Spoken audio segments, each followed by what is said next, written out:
Hai, Assalamualaikum dan salam sejahtera.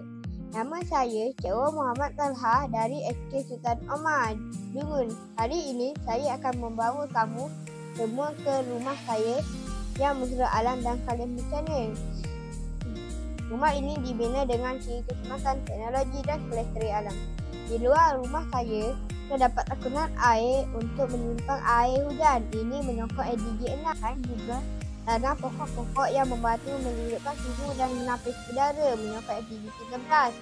Saya bina landasan untuk bergerak cepat dan selamat. Di pintu utama ada mini bodyguard yang menjaga rumah. Rumah ini ada 2 lift. Satu dikawal oleh lift board dan satu lagi lift air. Semua ini menyokong SDG 9.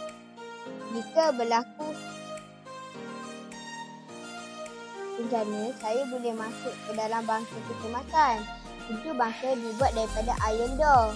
Di dalamnya ada boot chef, metal hire armor, changing book, dressing table, chest dan katil dan juga buat box yang menjaga keselamatan bangsa. Ini menyokong SDG 11.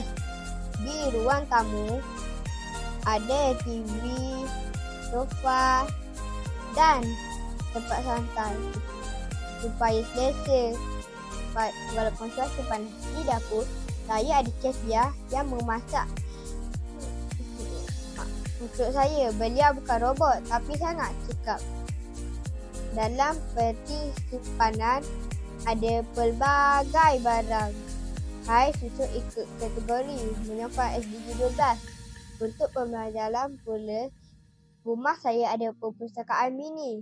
Ini menyokong SDG 4. Saya juga memasang lighting rod untuk elakkan kebakaran akibat panahan petir dan selat sensor untuk menyimbatkan tenaga. Rumah saya juga ada akuarium tanda sokongan kepada SDG 14 iaitu menjaga hidupan laut dan ekosistem air.